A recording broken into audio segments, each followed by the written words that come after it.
In this video, we'll cover how to set up a StoreHub B2B e-commerce sales channel. To access your StoreHub account, visit storehub.io and then go to the login tab over here. Once logged in, we'll look to add a new sales channel under the Channels tab on your left of your screen here.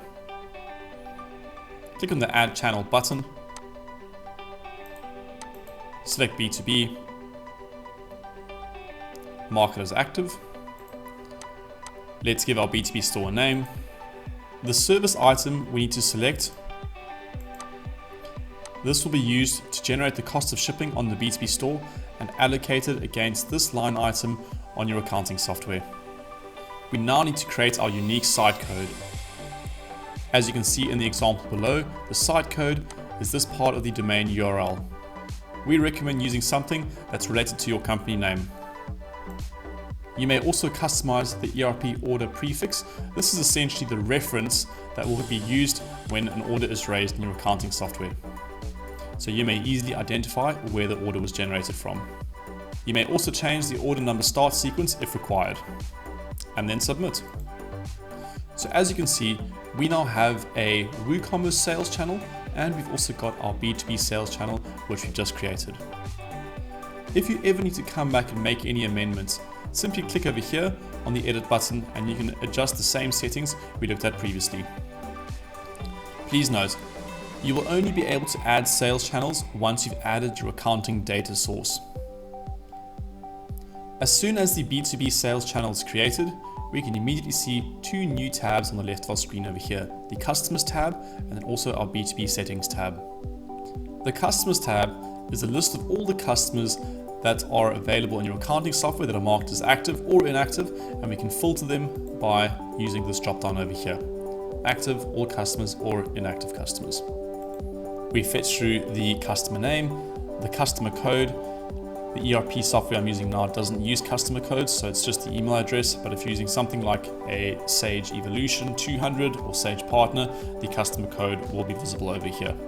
The contact name, contact number, email address.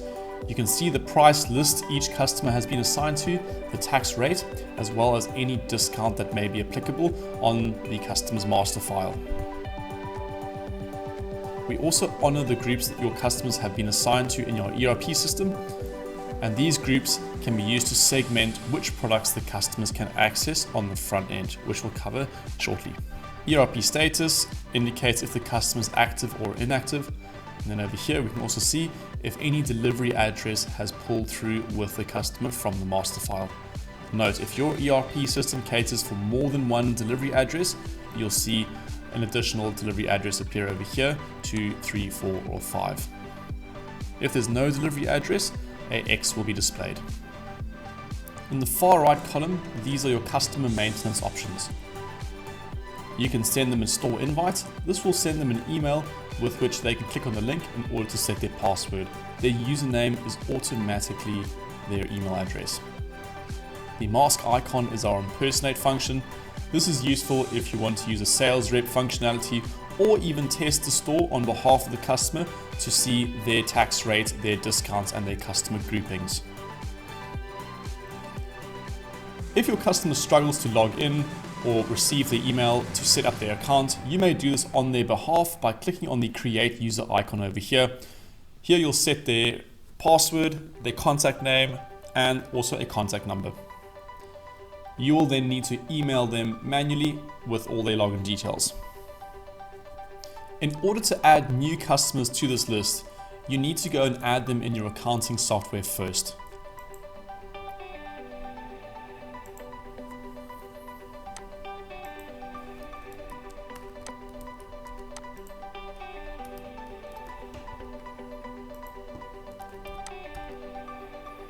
Now that we've created the new customer, let's go back to the Sources tab, click on Sync, and this customer will display here shortly. I added 3 email addresses under my demo customer over here, which is now pulled through. You'll see immediately there's a plus icon, which allows me to expand this customer, and then I can see the 3 sub accounts that have been created against the main customer account. I can then invite them and do all the actions I normally would as if it was a normal customer. When either of these customers place an order, the order will be raised against the primary business account. Now that we've covered the Customers tab, let's have a look at the B2B store settings. We can personalize our store by adding our own company logo. Click here, choose your picture, and upload.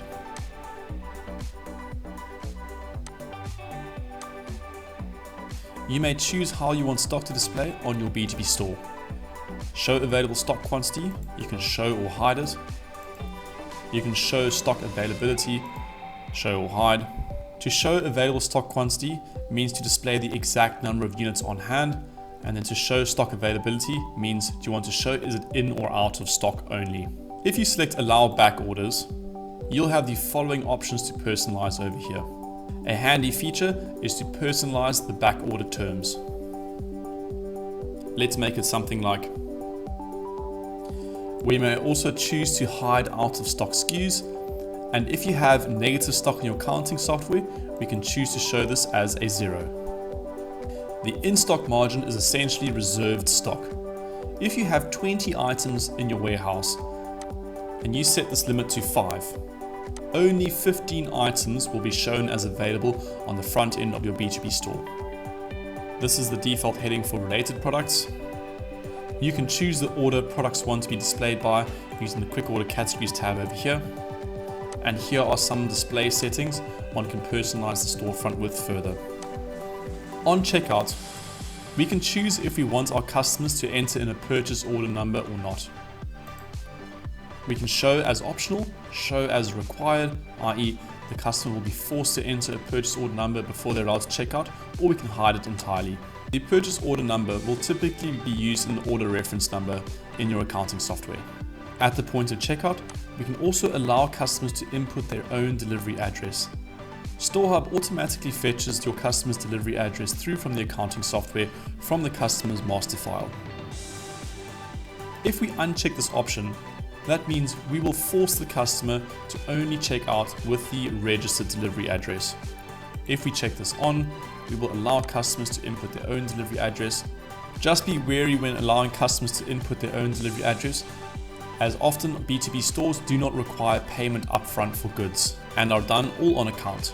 To the right of your screen over here, these are your order confirmation email settings.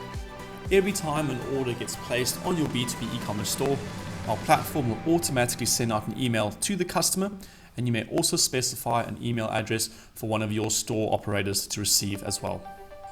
These are basic email settings. You may input your own custom information over here, typed out as text, for example, your EFT bank details or any other terms and conditions the customer should be wary of. In between the header and the footer will be the line items the customer has ordered, the payment method the customer selected, as well as the delivery option selected. Once completed, you may save. Note, you may change any of these settings at any point in time and impersonate the customer on the Customers tab to access the store. With StoreHub, you can create unlimited payment methods. Click on Add a Payment Method, let's call it a name, on account. Let's give the payment method a description.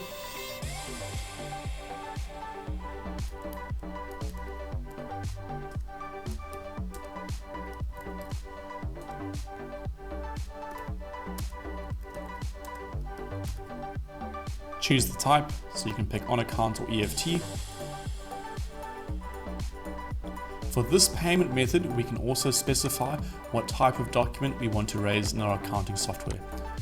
Quote, invoice or sales order. If we want to set up our B2B store for the customer to get quotes only, we can create only one payment method, and instead of calling it on account, we can call it a quote payment method. And confirm. In order to create shipping methods, click on Add a Method, give it a name. Then we can choose a shipping calculation method. We can do it item-based, weight-based, percentage-based, fixed cost, or free shipping. Note, if you use a weight-based shipping method, you will need to have inputted the product SKU weights.